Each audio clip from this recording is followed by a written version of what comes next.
If an extremely preterm baby gets delivered, it is really a medical emergency and really needs skilled staff. Some of them might be as small as 500 grams.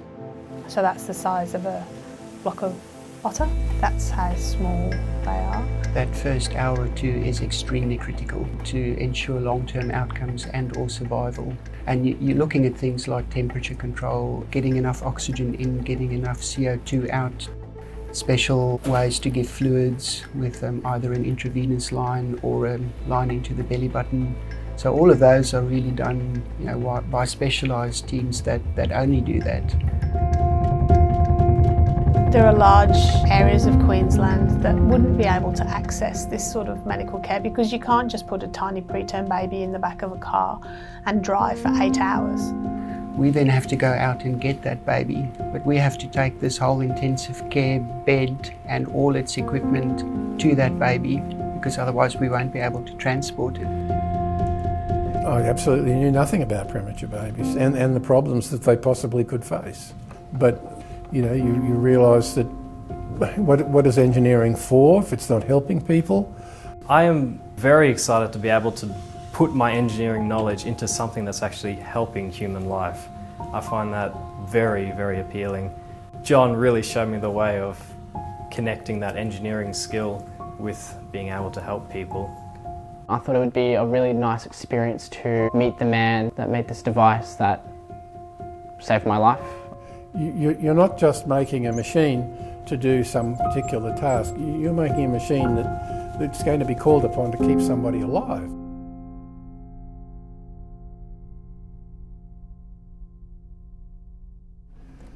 When we get this lid off, we're going to do a measurement inside here.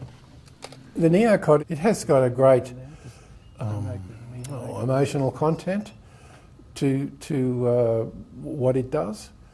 You're not meeting the people, I'm not seeing the babies, I'm not meeting the parents, but I do know in the back of my mind that they're being helped.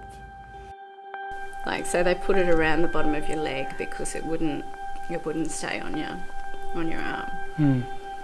And there was more room to spare than that. I was attending a workshop hosted by Austrade, and as in most workshops, you have to introduce yourself around the table, and it came to this gentleman who was sort of sitting diagonally across from me, and he said, I'm the inventor of the neocot, an intensive care unit for preterm babies.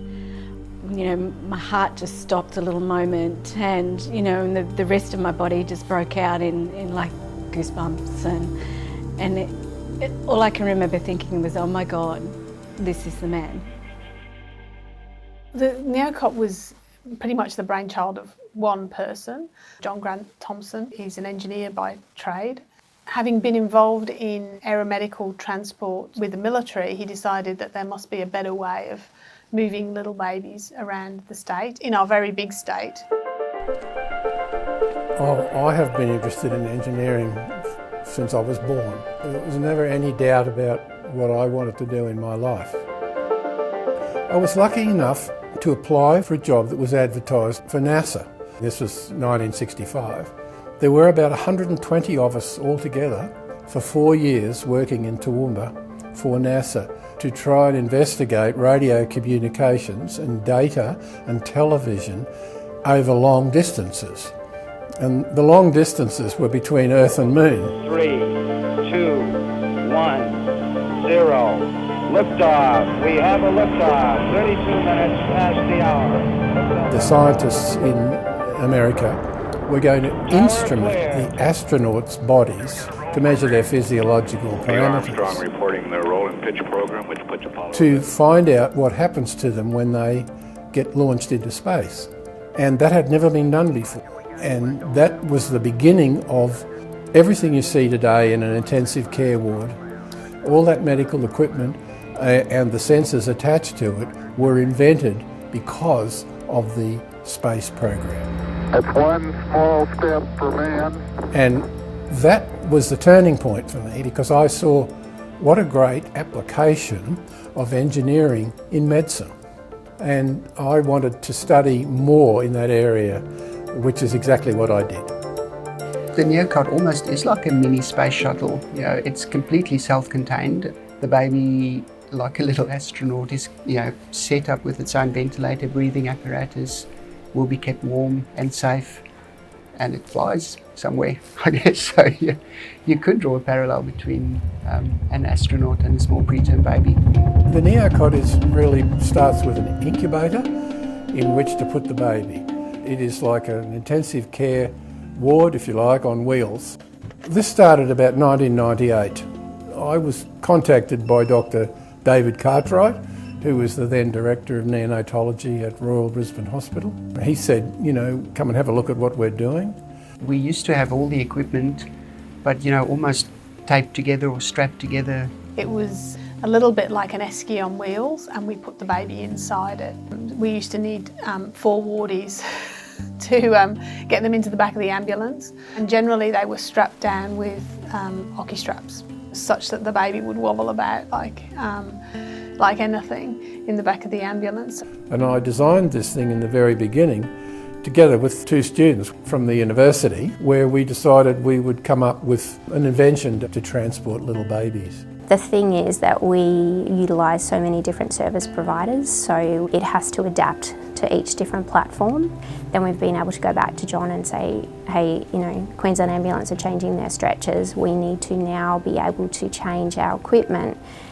But yeah, John's still at the age of 81, really hands-on now. I talk to him once a week, probably.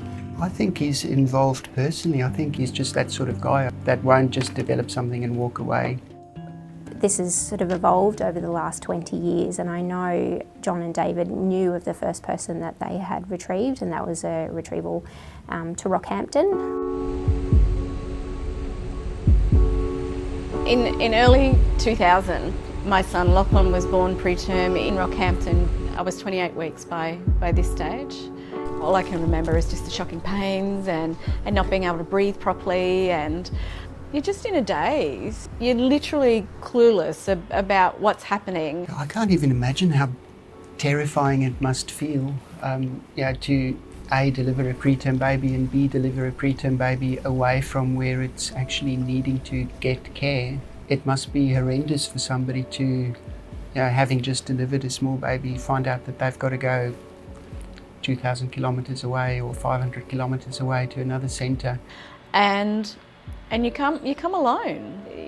They could only fit me. So they flew me first, and we landed on the tarmac in Brisbane. And it surprised me to actually see that the retrieval team was already there and waiting.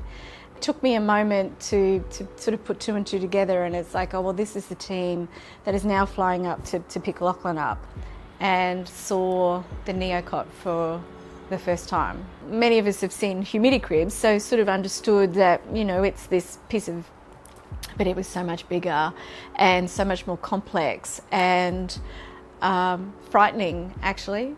I can remember seeing that and for the first time being really frightened. It was the recognition that he was so sick, that Lachlan needed something so sophisticated to survive. And the nurse said, it's okay, this will save your son's life. It's a very personal thing and a very upsetting thing if you have a baby that has a problem.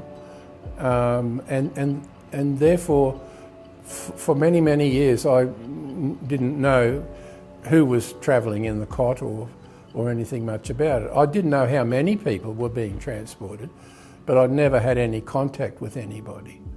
And until Lachlan, who was the first.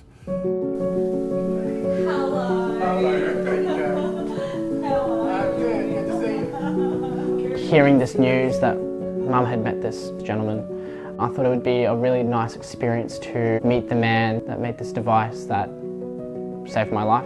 I thought it would be lovely just to say thank you. I could tell that John was emotional. It was pretty awesome. To sort of to meet someone that was so small and now is so large and was transported successfully, not to do with me, I just made the tool. The doctors are the clever people, the engineers just make the tools for them. And so we've kept in touch, and we're still in touch.